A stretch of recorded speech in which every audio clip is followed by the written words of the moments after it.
better. Good evening, everyone, and thank you for joining us. I'm Mark Schneider, Dean of the College.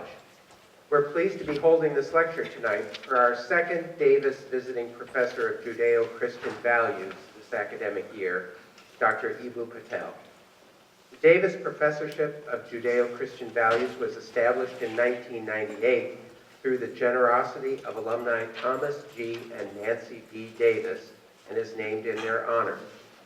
It enables us to bring an esteemed scholar to campus whose faith in God provides ongoing inspiration, strength, and direction.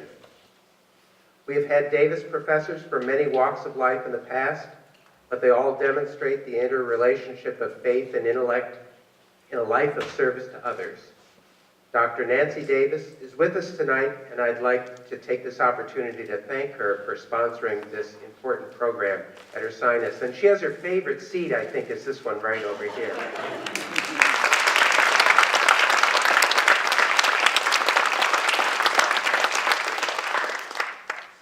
When I was in college almost a half century ago, college campuses were in considerable turmoil.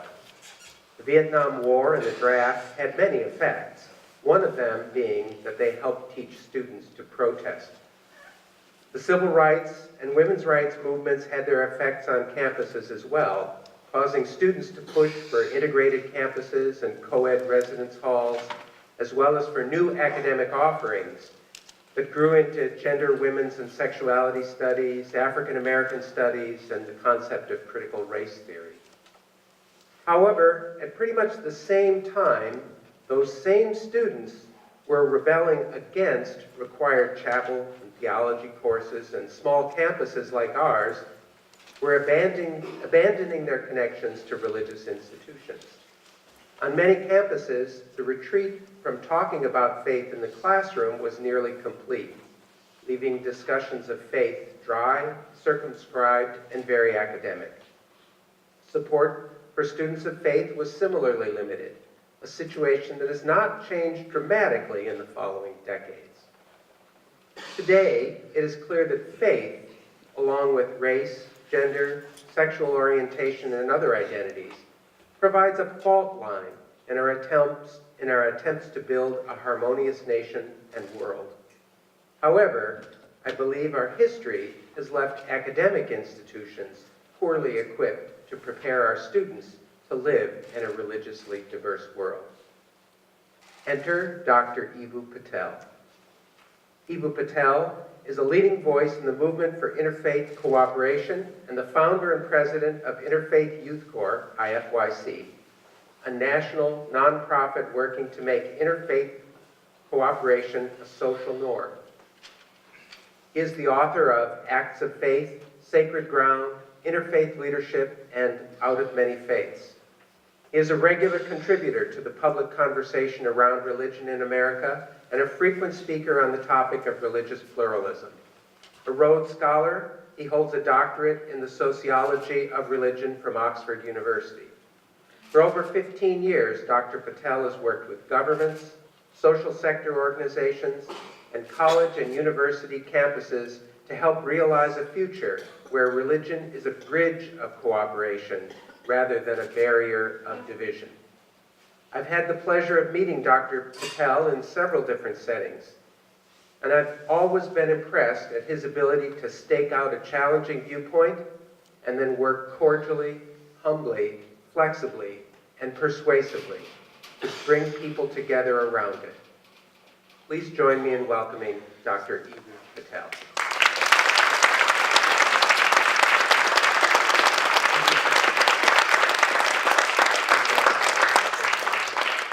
I think that's the highest compliment that one can be given to, that one stakes out a challenging viewpoint and then works cordially to bring people around him. The colloquial way of saying that is, boy, that person just said something outrageous.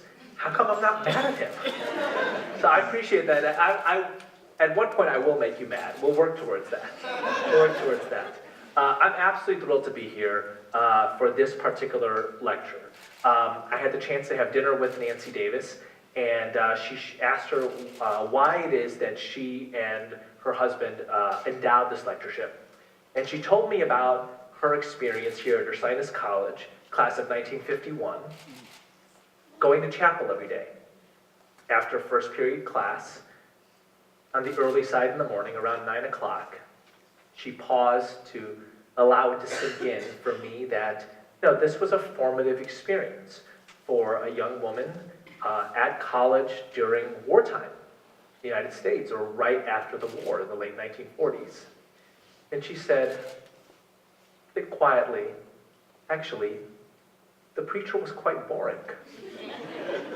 And then she paused and kind of cocked her head and looked at me as if to say, buddy, you better not be boring. So I'm going to do my best to not be boring. And actually, what happened next is a big part of the theme of this talk, which is that Kathy's friend Rhoda, class of 1952, said, I loved chapel because I'm Jewish. That is the theme of my talk. What is it that we learn from other religious traditions? What is it that we learn that forms us, that guides us, that helps us answer the 4 questions that I think are at the heart of a liberal arts education and that I have heard best articulated in the common intellectual experience at Ursinus College? What matters to me? How do I explore the world? How do we live together? What do I do? In my life, I have found different religious traditions have offered me windows, horizons into these questions. I want to back up a little bit and open with the story of Wilfred Cantwell Smith and an experience that he had that led him to becoming one of the great scholars of comparative religion of the latter half of the 20th century, an experience that I think Ursinus College students get to have on a daily basis because of the type of experience that you are designing at Ursinus College, and because we have the great good fortune of living in a religiously diverse democracy. Okay? So travel back with me to the early 1940s, where young Wilfred Cantwell Smith recently graduated from the University of Toronto with a master's degree from Cambridge University, who's sent by the Canadian Missionary Society, which is a collaboration between the Methodist Church and the Presbyterian Church in Canada, to be a teacher at Foreman Christian College in Lahore, which is located in present-day Pakistan, but back then was part of an undivided India under British colonial rule. So Cantwell Smith gets there with a missionary fervor, thinking, not unsurprisingly, that his job is going to be to evangelize. What he believed then, and believed till the day of his death, was the fullness of truth. Jesus is Lord and Savior and Son of the living God. And what he notices, in kind of a mundane way, is that the student and faculty population of Foreman Christian College were made up of Hindus and Muslims and Jains and Sikhs and Buddhists and people who were not religious and the odd Christian here and there, and that actually they were trying to build a community that was in fact religious, but religiously diverse. And that his initial instinct, fervent Christian though he was not to missionize to his faculty members who were Muslim or Jain or Hindu or Buddhist. It was to ask them, how do I find bread in a grocery store here? And if you think about it for a second, what an absolutely natural question if you are in an unfamiliar place. You look to your neighbors not principally for all of the religious wisdom that you want to foist upon them, religious wisdom though you might have. You look to them as kind and warm neighbors. People who, if you're from Canada, might help you out navigating Lahore.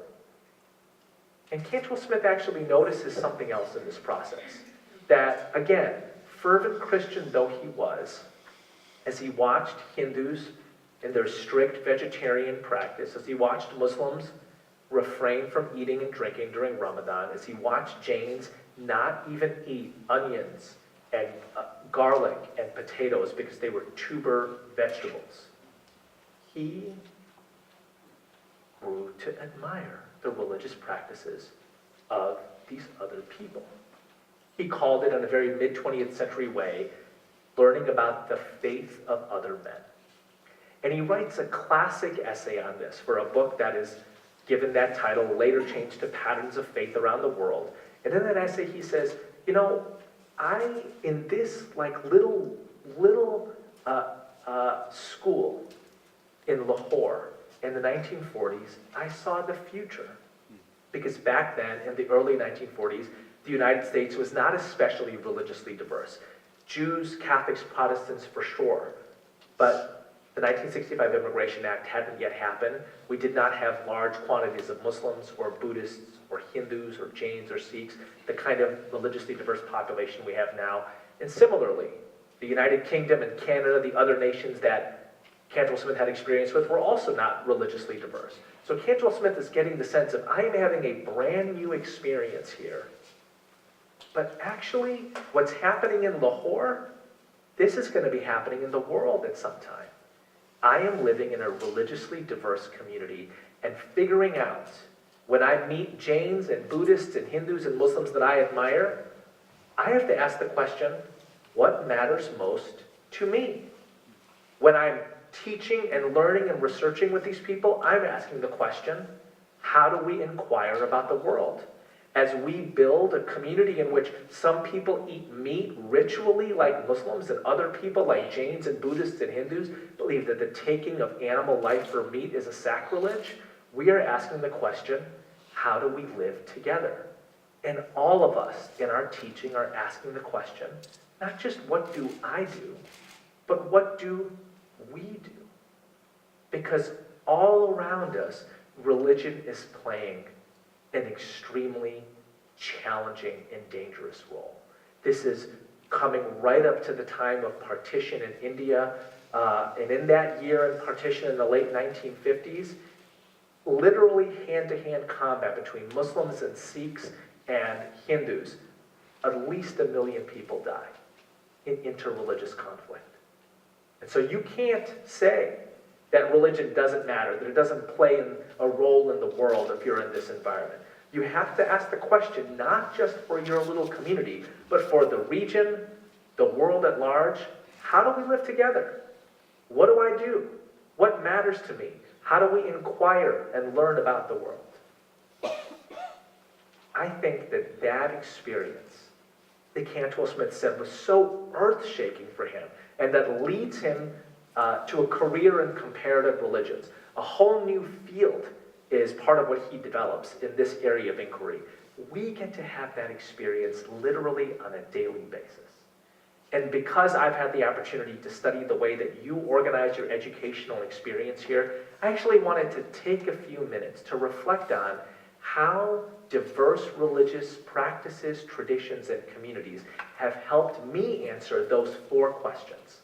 Right? Those questions that are the essence of a liberal arts education at both an abstract level and also a very concrete level. And as I relate these stories, right, and I think about Nancy trying to stay awake in chapel in 1950 and Rhoda lustily singing away at the Christian hymns that she's learning, I think to myself, all of us get to have this experience of the world's wisdom at our fingertips.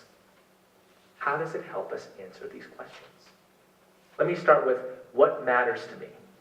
I want to think about a couple of experiences that I've had with diverse religious traditions that have shone a whole new light on what ought to matter, right? And what is a college experience about? I mean, there's a great line in Andy Delbanco's book, College, where he says, college isn't principally about figuring out the route to get what you want. College is principally about figuring out what's worth wanting. And for me, it's the light cast by different religions that has helped me ask the question, what is worth wanting? What matters to me? So here's a couple of these stories. I remember I was at the Parliament of the World's Religions, in 2004 in Barcelona. And it's this event of 10,000 people, people from diverse religious traditions from all over the world. And one of the great gifts and experiences of the parliament in Barcelona was that the Sikh community had set up an event called Langar. Anybody know the Sikh practice of Langar? It basically means, I'm going to do a very colloquial version of this, but we are religiously required to feed you. We are religiously required to feed you. So to give you a sense of just how bone deep this commitment is, in the terrible, heinous murders of Sikhs at the Oak Creek Temple 10 years ago. People remember this? At the Sikh Gurdwara in Oak Creek, 90 minutes north of Chicago, where I live, about 30 minutes south of Milwaukee. A white supremacist gunman walks in and murders 6 people at worship in this Gurdwara. And as the first responders start showing up, the firefighters and the police officers, the Sikh community is feeding them. They've literally watched, like 10 minutes before, this gunman go through the temple, but they are religiously required to feed people. So instead of kneeling by brothers and husbands and wives and sisters, they are handing chapatis and dal to these cops and firefighters. So that's this commitment to feed people. And the Sikhs at the 2004 Parliament of the World's Religions, they set up this giant tent where people could eat. And they served meals on a daily basis. And thousands of people came through this kind of makeshift Gurdwara and ate.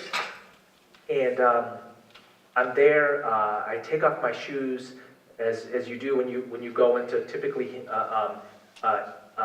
places of worship that are associated with South Asian mosques around the world also. And I noticed there's an elderly Sikh gentleman, and he is walking around to different shoes, and he's got what appears to me a dust cloth, but it's kind of interesting. It doesn't look dirty. It looks kind of regal. And he's taking this, and he's just slowly like dusting each of these pairs of shoes. And I looked at him. I had nothing else to associate this but cleaning, right? I looked at him and I said, "Thank you so much for wiping down our shoes." And I thought, kind of peculiar. And he looked at me. He's like, "Well, I'm not wiping shoes. I'm collecting the dust because the dust from the feet of the pilgrims is holy." And I thought, I've never thought of, how beautiful is that, right? Like, I see 500 pairs of shoes. He sees 500 pilgrims coming from all over the world to eat together. And he's collecting their dust. It's a whole new view of what matters. Something I'd never thought about before. Right? Something that a different religious tradition offered to me. Another story.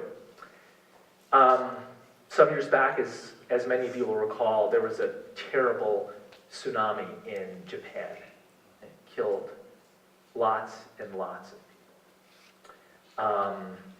And there was a story that I heard about how people's cultural and religious tradition in Japan, which is a country with a strong Buddhist ethos, strong Confucian ethos, how it helped them think through and cope with this tragedy. And there's a story of a man who had lost, I think, an uncle and a brother. And in a society in which communing with ancestors is a ritual, spiritual practice, he had somehow found one of these old school telephone booths, the kind that you never see anymore since the iPhone was invented, right? The kind that Superman used to change in from the movie, right? I know who's laughing. You're just giving yourself away generationally if you're laughing at that. And he had put it in his front yard. And when he wanted to commune with his brother and his uncle, who had died in the tsunami, walked out of his house and he walked into this phone booth. And he picked up the phone. And he talked with them. And the neighbors didn't think he was crazy, because they had all lost people too. And they needed, similarly, an object, like a concrete something that helped facilitate that communion. So you came by this guy's yard a week later, and there's a line of people outside this telephone booth that doesn't work to call people on earth. And they're talking to their loved ones in heaven. And this image, it just stayed with me. It's not an image that Islam would have. Right? It's an image out of a different religious culture. But it challenges me to question, what matters to me? How, if that had happened to me, how would my creativity have worked in order to continue communication? My brother and uncle, they were taken in a tsunami. The gift of another religious tradition. How do we live together? One of my great heroes, actually the figure who starts me on my interfaith journey is Dorothy Day, who founded the Catholic Worker Movement. Is that a familiar name to anybody here? So when I was in college, I was a hair on fire activist. I was the kind of activist that, I'm not overstating things, like my roommate wouldn't come home at night because he knew that Workers of the World Should Unite lecture awaited him. Of course, I've basically never worked a day in my life, you know. My parents owned Subway sandwich stores, and my dad fired me after about 10 days. He's like, you better do really well in school because you are not fit for real work. Start a nonprofit, trust me. America's a great country. I was a hair on fire activist, and I loved self-righteously giving people long lectures on power, privilege, and oppression. And look, important stuff. I say none of this dismissively at all, right? I swallowed the pill whole, and it was a critical and important view on the world. And somebody in the midst of my kind of, hair being on fire year in my life says to me, have you ever heard of Dorothy Day, the Catholic Worker Movement? And I hadn't. The person said, yeah, you should check out her legacy, and you should go to one of the communities that she founded, called the Catholic Worker Houses of Hospitality. It's a whole different way of living together. And so, turns out that there's St. Jude's Catholic Worker House of Hospitality right there in Champaign-Urbana, where I went to college. And so I crossed the tracks one Sunday evening, and I showed up for a volunteer shift. Of course, I wasn't smart enough to call ahead. I was just like, they'll need somebody at 7 o'clock on a Sunday night.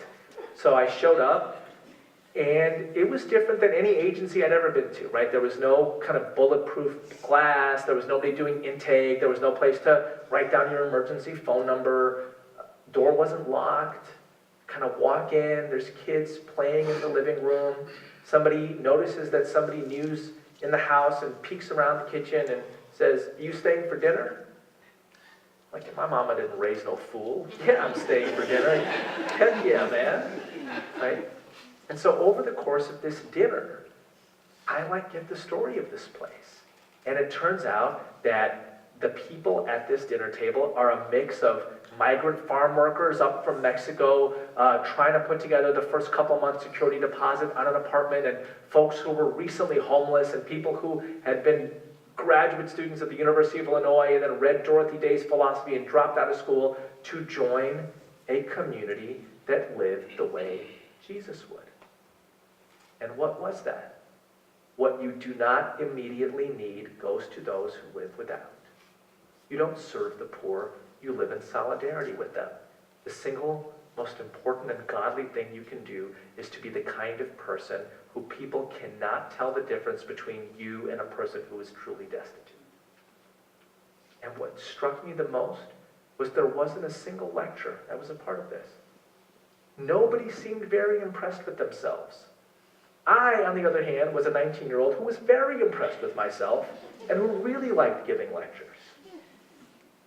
And I looked at this and I thought, are you telling me that you have, as much as possible, given up your economic privilege to move into a house where you're sleeping on the couch because all of the rooms are currently taken by people who just last week or the week before were homeless?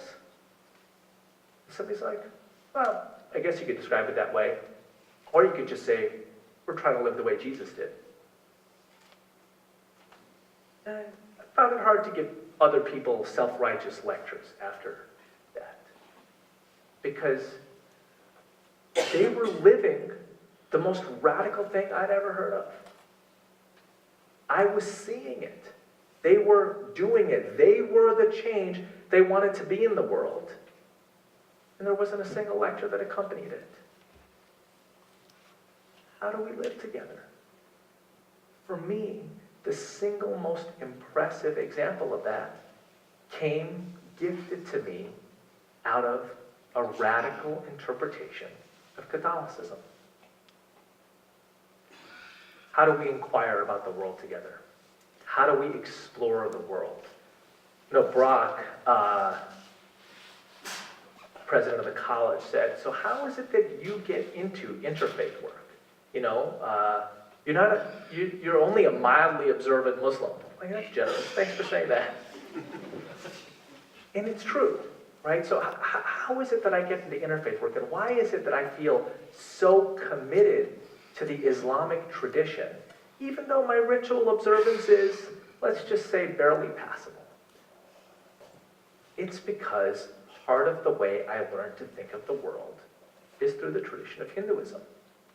And I remember reading in Hinduism after I saw the Catholic worker movement and got my first interest in religion, and reading that Hinduism thinks that there are three paths of worship.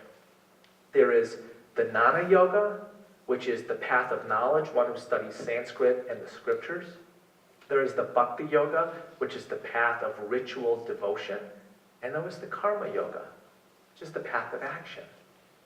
And I thought to myself, I've never had categories that explained to me why it is that I feel so committed to Islam, even though my ritual observance isn't especially high. I'm a karma yogi. I principally connect with the dimensions of the tradition that invite me to follow the path of action. It's one of the most beautiful things about religious traditions is that they help give us different categories with which to think about the world. Not everything moves in linear time. Some things in other religious traditions move in circular time. There's a great story of Bill Moyers, the journalist, observing this moment of a New York social philosopher in Japan asking a Shinto priest, tell me about your theology. Tell me about your cosmology. And the Shinto priest said, it's kind of like, it's not fully computing for him. And then he finally says, I'm not sure we have those things in the way you want those things. We dance. A whole different category. A whole different mode of inquiry. A huge part of what these diverse religious traditions give us is different categories for thinking about the world. Part of the answer to the question, how do I inquire about the world? And finally, what do I do? What do I do? For me, the people who, with their lives, have offered the most compelling examples of what do I do, the most challenging examples, are figures out of different religious traditions. So I want to tell one story of one of those figures, then I actually want to tell a story of my own religious tradition, because not unlike Rhoda, right, singing Christian songs in that chapel, in which, and I asked her, I said, so what did that do for your Jewish identity? And her response was, it helped me reflect on how deeply I connected with it. Because I thought to myself, we had all those ideas first. This journey for me through different religious traditions, right, where I got so many different windows into how to think about these 4 questions, ultimately brought me back to Islam, right, as my home tradition.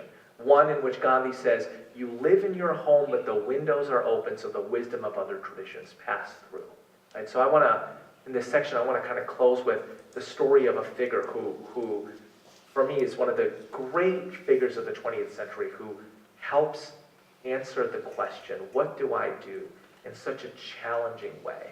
Right? And then tell a story from Islam that is a particular personal guide to me, which answers for me, in some ways, all 4 of these questions. So, the Christian figure I want to talk about is Bonhoeffer.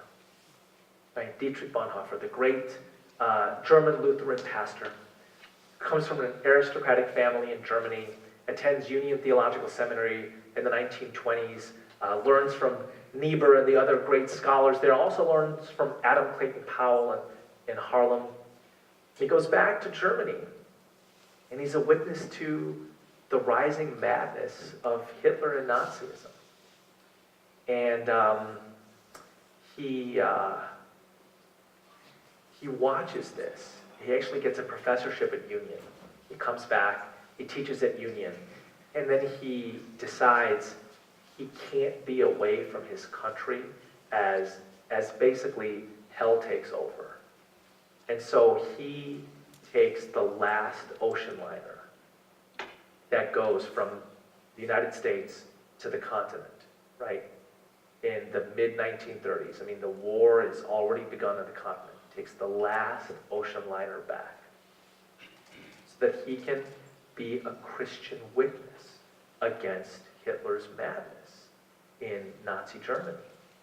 And after one especially ugly and destructive foray of the Nazis into Jewish neighborhoods, Bonhoeffer goes on the radio and he says, those who did not stand up for the Jews do not deserve to sing Gregorian chants. And that, I am not a Christian, and that line gives me chills. Right?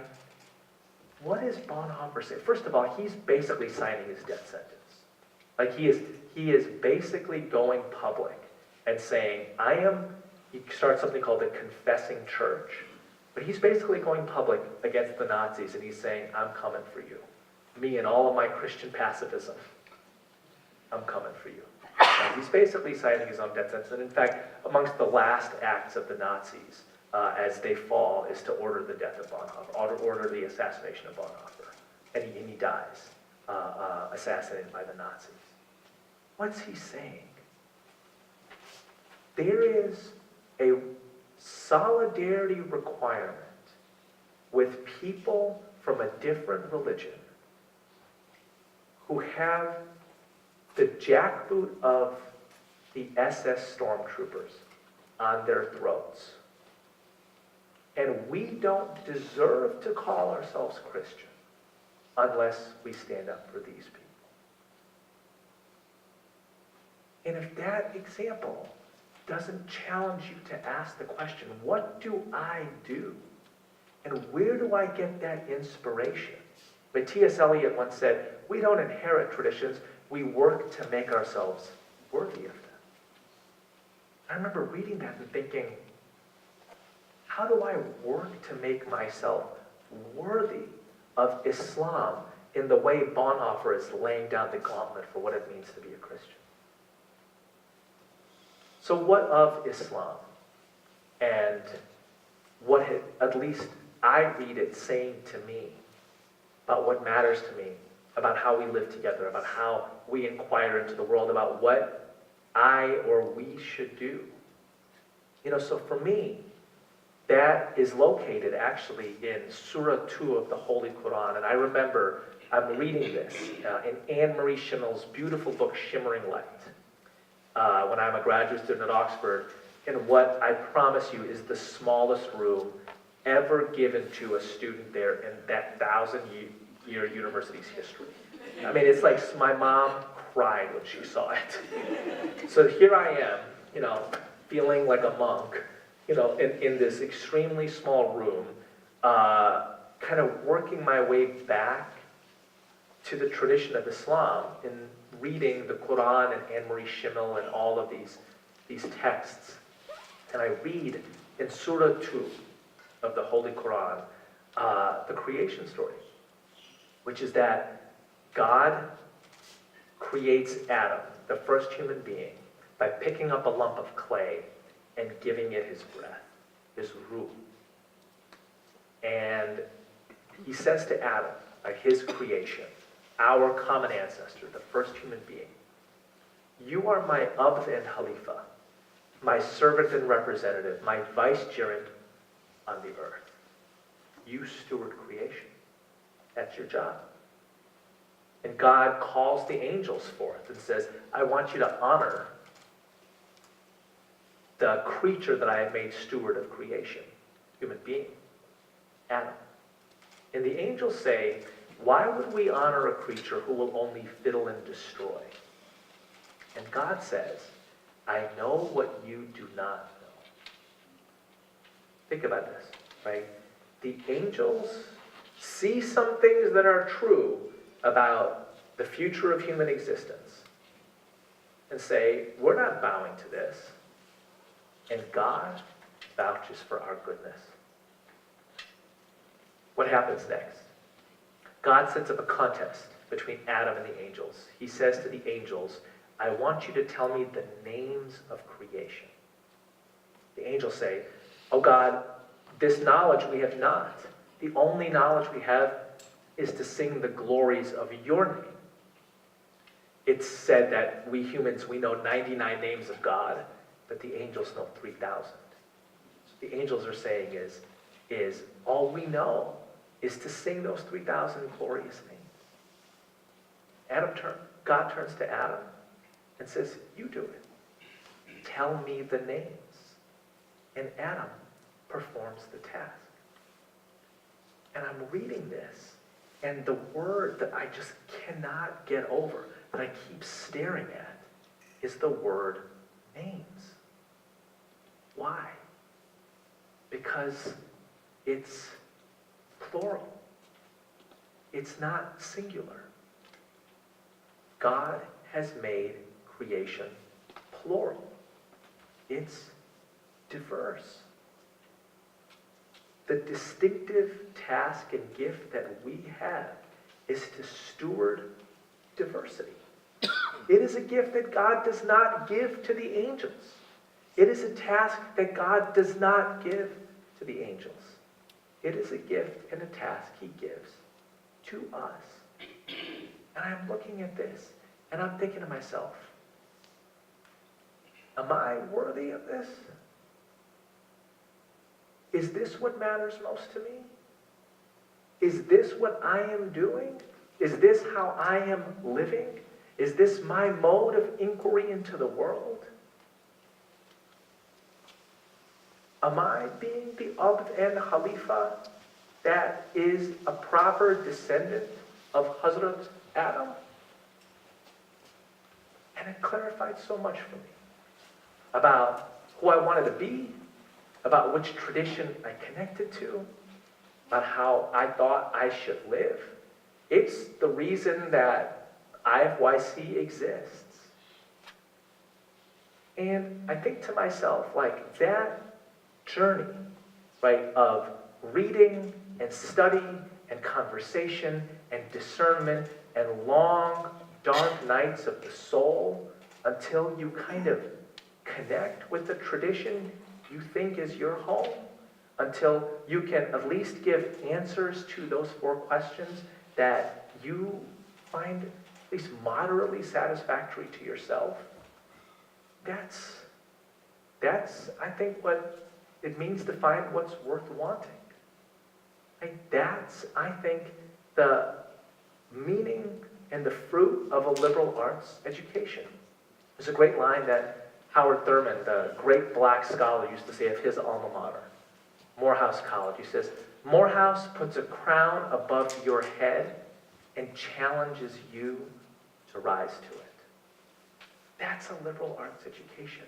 And so much of it, I think, is enriched by this contact, by this reading in diverse religious traditions. And I think it's worth saying that Cantwell Smith in Lahore in the 1940s, he thought to himself, this religious diversity that I see, this is spreading everywhere. What I am experiencing, I am one of the first people in human history to experience this level of diversity, at least one of the first Westerners. But it's spreading everywhere. You no longer have to travel halfway across the world to have a conversation with a Muslim or a Jain, or would you just have a polite conversation with your roommate at Ursinus? What is the opportunity of being at a liberal arts college, at Ursinus College, in a religiously diverse democracy?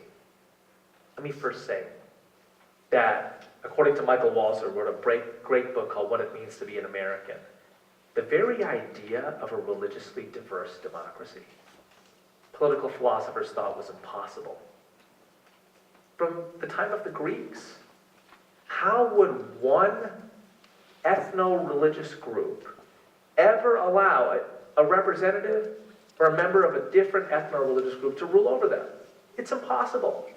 One people read one religious communion makes one state. That was the view of the world for the longest time, until the United States of America. This is the first nation on a mass level to attempt to be a religiously diverse democracy. And one could argue that the state within the nation that tried it first is the one in which we stand or sit. William Penn's holy experiment of Pennsylvania was an experiment of people from different religions living together. Benjamin Franklin lives in Philadelphia partially for that purpose. And when he does that, he gives a donation to the building funds of every Christian sect and religious community in Philadelphia. He wants all of them to thrive. His only ask of them, celebrate July 4th together, and all come to my funeral. Because I need every prayer y'all got to get me to heaven. That is not a joke, actually. It's one of the requirements. He builds a hall in Philadelphia. He says the pulpit of this hall will be open to a preacher of any persuasion. If the Grand Mufti of Constantinople wants to send an imam preaching about Islam, this pulpit is at his service. I think an even greater man marks the history of interfaith cooperation in Philadelphia. In the spring of 1950, about this time, a young seminarian who attended Crozier Theological Seminary comes to Philadelphia to hear a great black scholar named Mordecai Johnson give a talk at Friendship House on the topic of Christian love. And Mordecai Johnson uses as the prime example of Christian love figure of a Hindu from India, Mahatma Gandhi. He says, Gandhi is the single best example we have of what it looks like to be Jesus in the world. I sometimes think to myself, that young seminarian from Atlanta, Baptist, prince of the black church, daddy was a minister, granddaddy was a minister, great-granddaddy was a minister. Sometimes think to myself, I wouldn't really have blamed young Martin Luther King Jr., 21 years old, about the ages, students in this room, if he just stood up and walked out. I mean, that is not what he came for, right? He didn't come for a lesson on Gandhi. He came for the Bible. He came for Jesus. And here he is presented with the example of who Mordecai Johnson, no intellectual or theological slouch, saying, if you want to know what Jesus looks like in our times, study Gandhi. And King takes up the challenge. He does precisely that. And I have this image of him back at Crozier Theological Seminary. And he's reading between these two traditions. He's got the Christian tradition on his left, Niebuhr, Tillich, Rauschenbusch, the Bible. And on his right, he's got these books on Gandhi and Hinduism, the Bhagavad Gita, and the various biographies that are coming out on Gandhi. And he's thinking to himself, what does Gandhi teach me about being a Christian? That happens here in Philadelphia, at the seminary in Pennsylvania that King goes back to. And those are the kinds of experiences that are available, especially at a college in a city like Philadelphia and a state like Pennsylvania.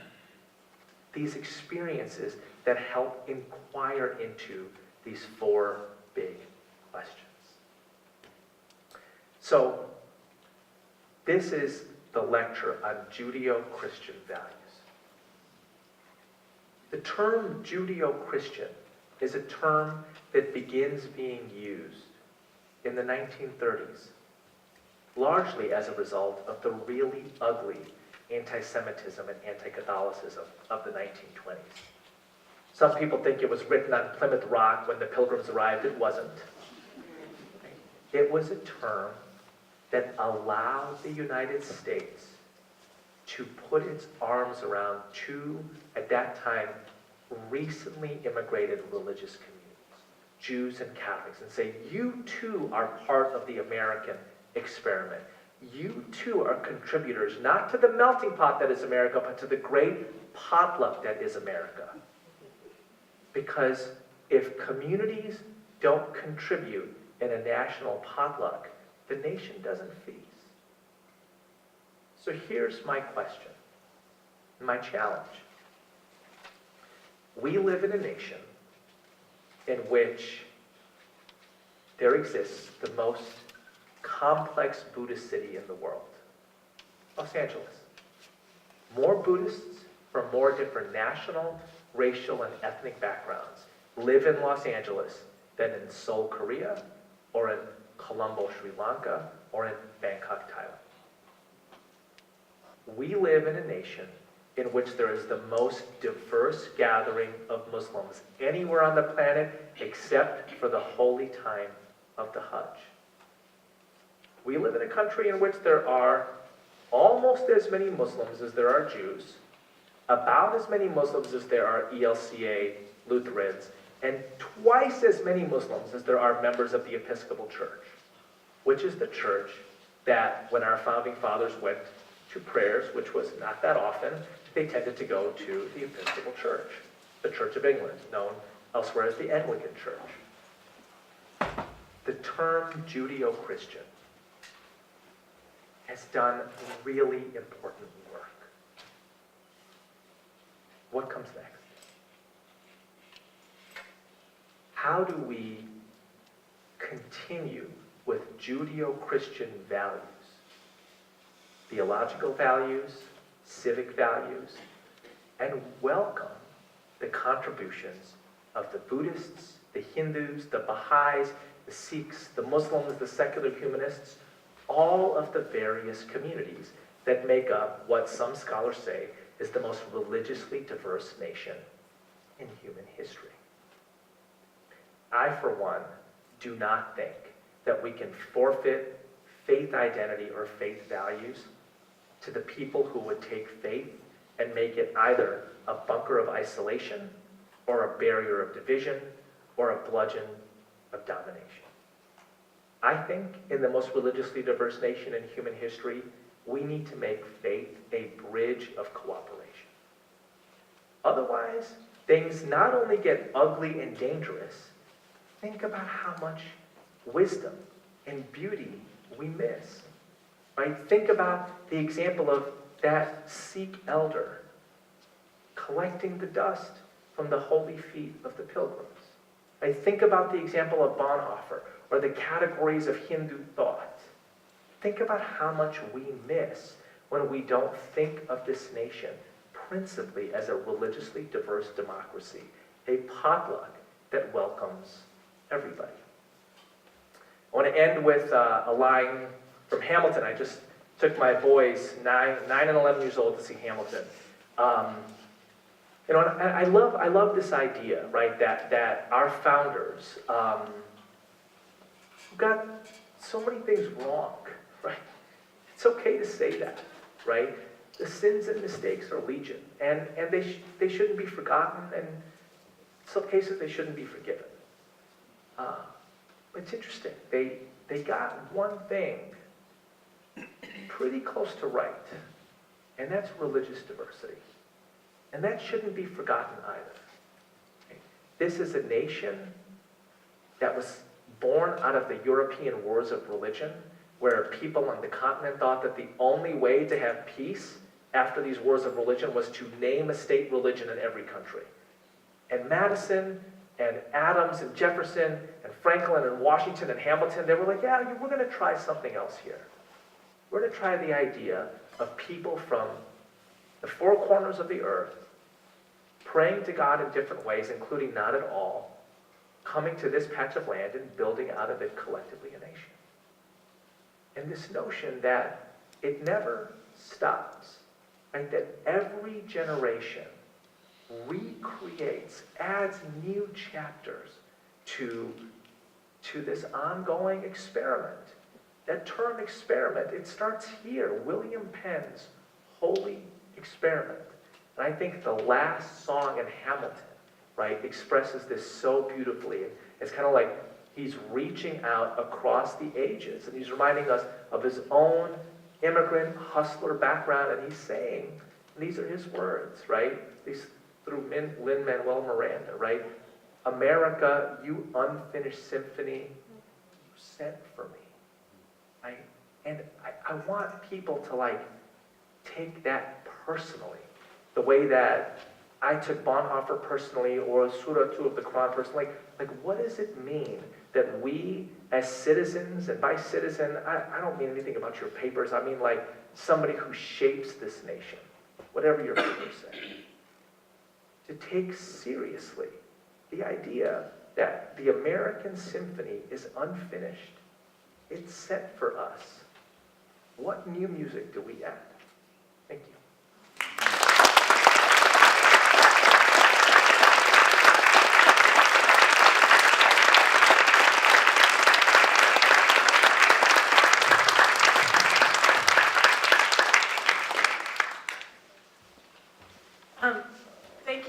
Thank you very much, Eboo. We have some time for questions. If you raise your hand, we will find you and bring the mic to you.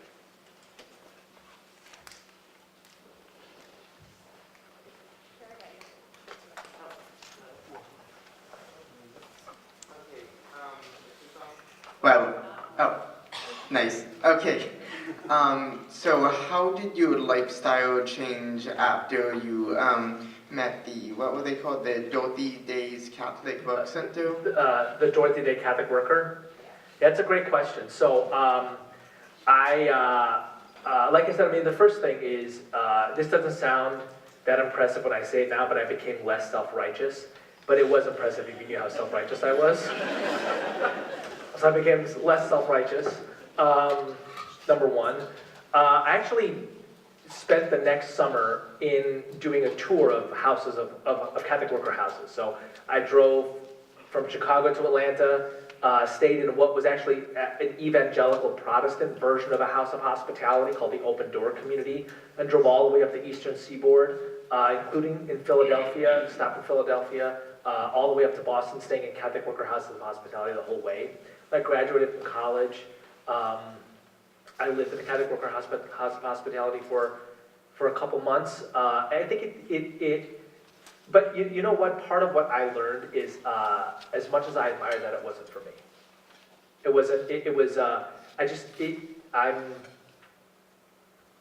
I'm not that hardcore. Right? I have a ton of admiration for it, but it was not for me. I like to shower. when there's like 14 people in a house, it's,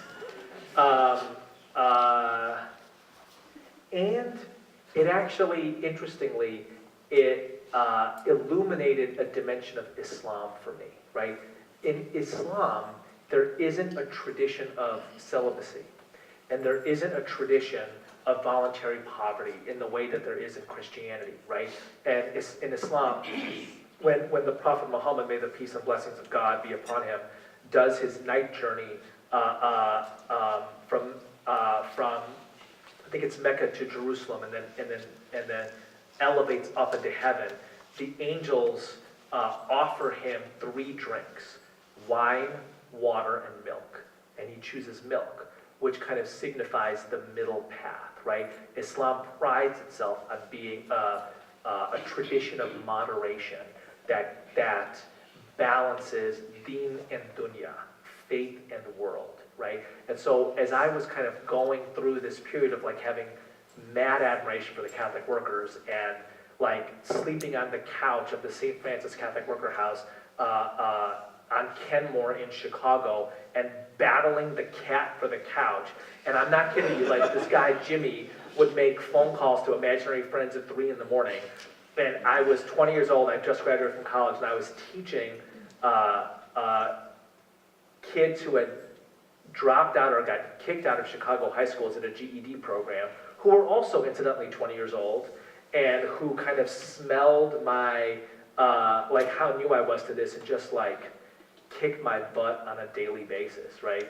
Like I would show up at school, like 3 hours of sleep, cat scratches on my face, and I was like, I cannot do this.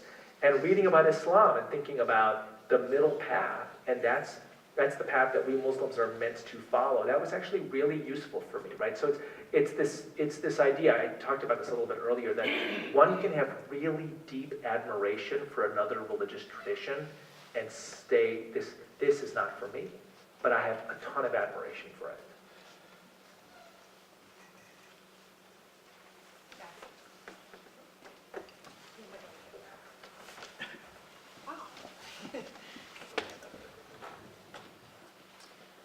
Thanks for coming. I really appreciate your talk. Thank you. I was gonna give you sort of a quick challenge because I was curious what your thoughts were on this based on something you mentioned.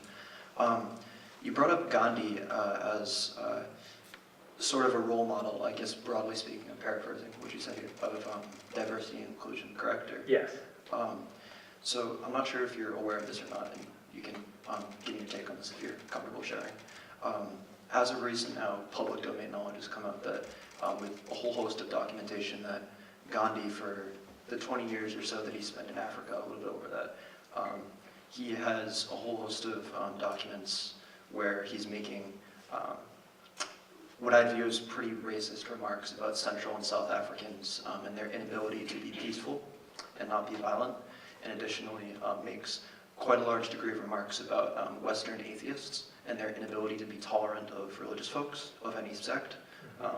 I'm curious if, in light of this information, obviously we can take constructive acts from any given individual and pick and choose those things, but I'm curious if, in light of this information, this changes your view at all, or makes you think differently about Gandhi's Yeah, I mean, role. what a great question. What a complex question. You know, I haven't thought about it enough. It's a great question. I don't know.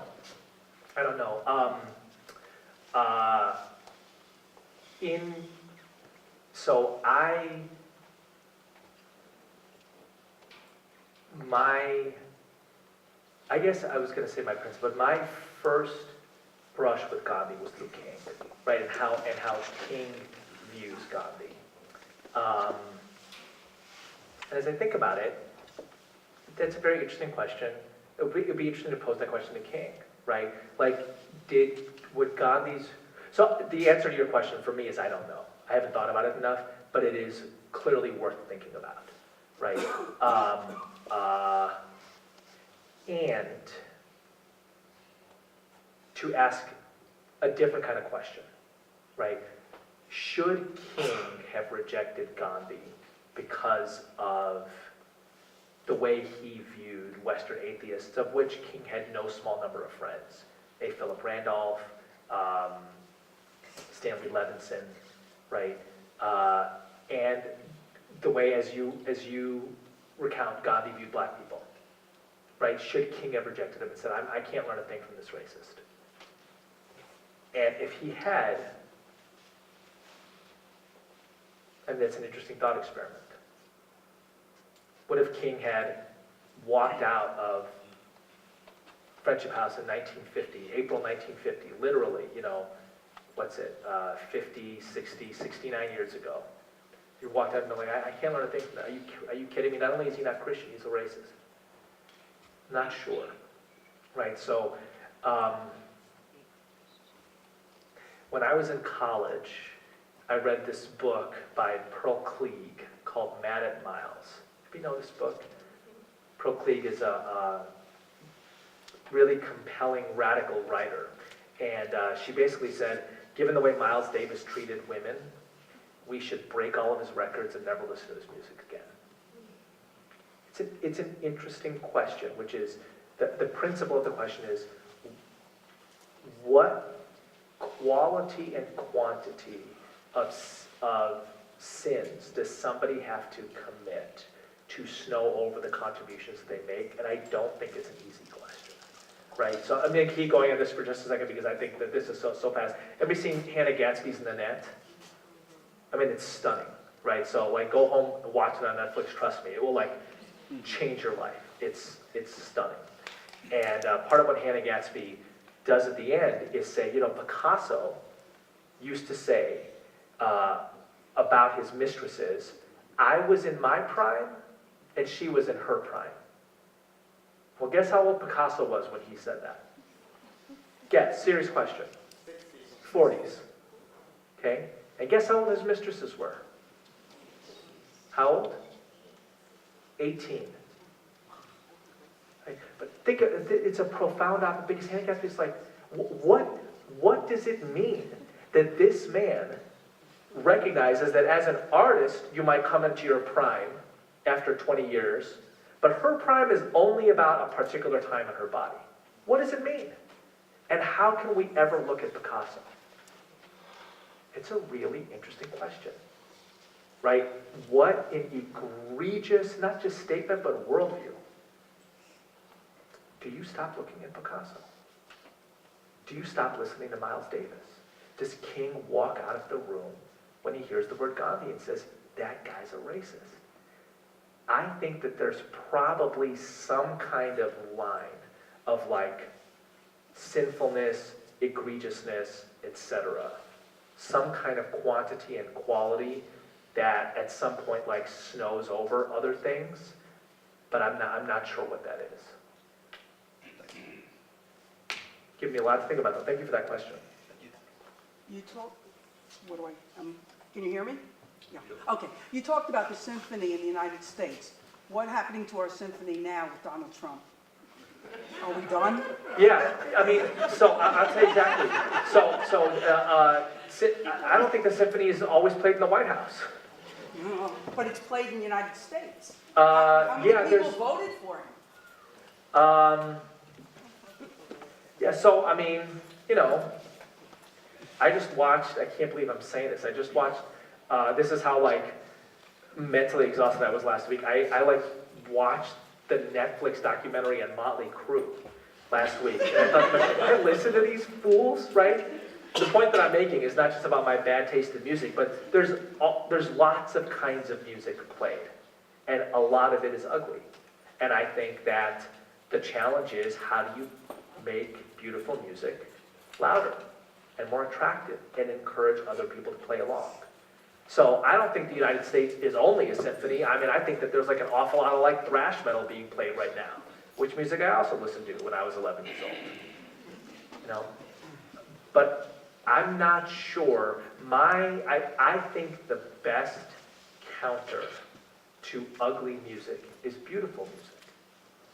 And I just think that's a challenge, right? When I think about the Trump election, I mean, honestly, I'm mad at, I think to myself, what did I not know about America that I did not, as a citizen who plays a role in politics, do a better job of telling a story that would have attracted more people to a different vision. Right? Now, obviously, that's not the only answer, right? But part of the responsibility of being a citizen, again, from an Aristotelian sense, one who plays a role in politics, is to say, what is my contribution and my role? Right? What's my contribution and my role? So, and, you know, to go back to the four Ursinus questions, what did I not know about America? What did I not, you know, like, the first Trump supporter I meet, right, I'm being driven from Newark Airport to Princeton. I'm doing a talk at Princeton. It's about this time. It's like April of 2016. So Trump is about to win. He's like on his way to get the nomination. And I'm kind of going back and forth with the driver. And I find out he's a Trump supporter, right? And first, like, I'm aghast, right? And then I have this one, I think to myself, the most interesting thing is that, or amongst the most interesting things is, Trump is polling 35% consistently, and you're the first person I've met that supports him. So that says something about my world. I'm kind of having this moment of reflection in this car. And this guy is like totally friendly and polite, you know, saying some racist stuff. And actually, he's making inquiries about Islam in ways that are ham-handed but are not mean-spirited, right? So he's recently become a minister. He lost his job at a Ford factory. He'd become a driver and a minister in this Pentecostal church. We're going back and forth about this. And like, I'm going through all these like racist and crazy and Islamophobic things that Trump said. And I'm like, what do you think about this? What do you think about this? What do you think about this? Right? And I'm kind of grilling him. And he's like, well, I don't like that. I don't like that. But we need a wrecking ball in the White House. He keeps on going, we need a wrecking ball in the White House, right? And I'm like, whatever, dude. And then he's like, do you remember when Hillary said that we're going to put all these coal miners out of work? And I'm like, no. He's like, yeah, nobody I ever drive to Princeton remembers she said that. Yeah, that was like what Cornel West calls a Socratic moment for me.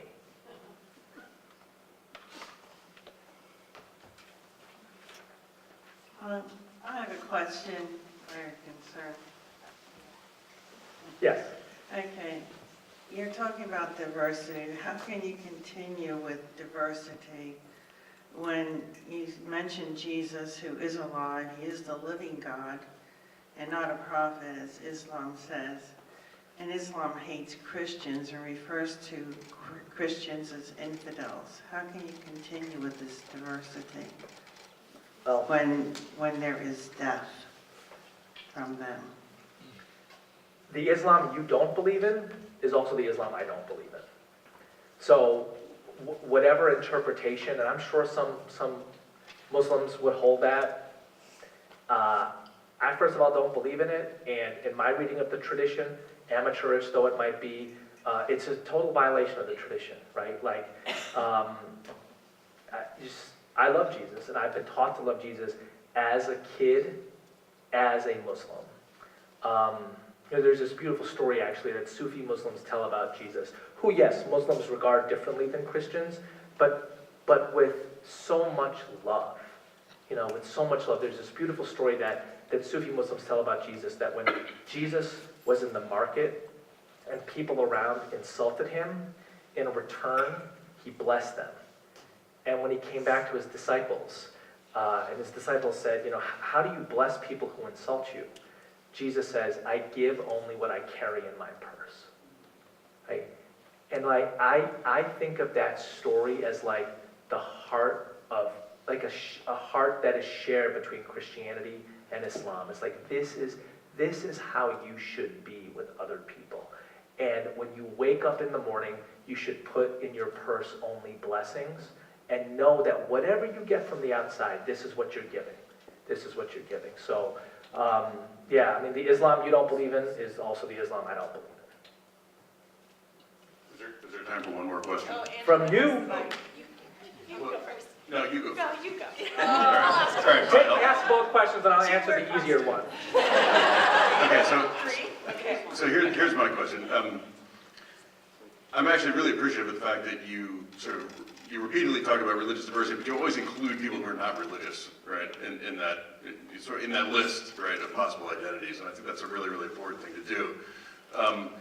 The thing that's different about people that are not religious, compared to all the other identities that you name, is that, you know, for Islam, there's a sort of an Islamic tradition that you can refer back to and sort of draw resources from. You know, same thing with Christianity, same thing with Buddhism. But I wonder if there's, so you've sort of named a couple of sources of inspiration that really come from these traditions and really have been really powerful in your life. I wonder, do you see any way in which there are sort of, you know, people who don't identify with the religious tradition, is it possible for them also to be these sorts of, you know, spiritual creatives? You know, these, I mean, Gandhi's sort of a spiritual genius, right? I mean, he had a dark side, sure. But, you know, on another level, I mean, he's you know, he provides us with a really, really powerful example to work with.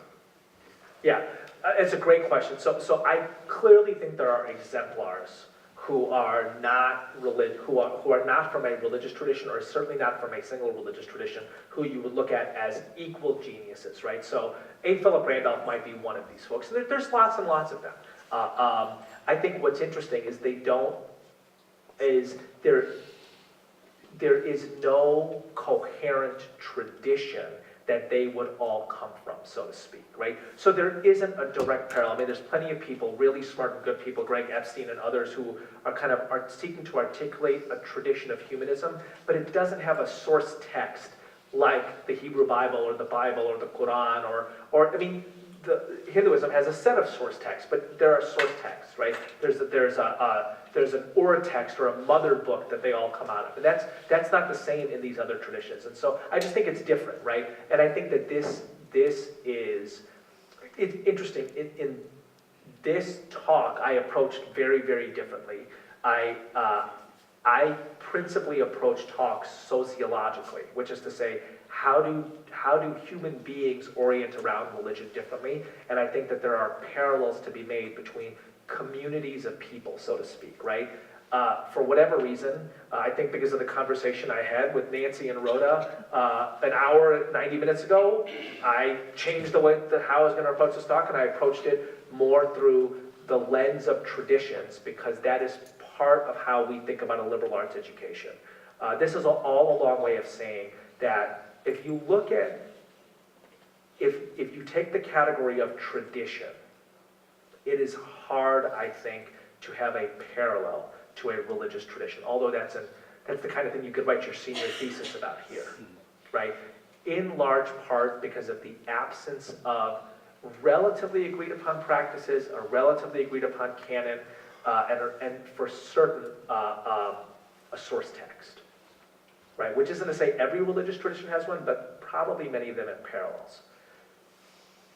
I think when you look at it sociologically from something like how you orient around religion differently, it's more apples to apples. And I also think that this is the world. What I mean by that is the world is a place in which not every category is parallel, right? So you can't meet a Muslim and be like,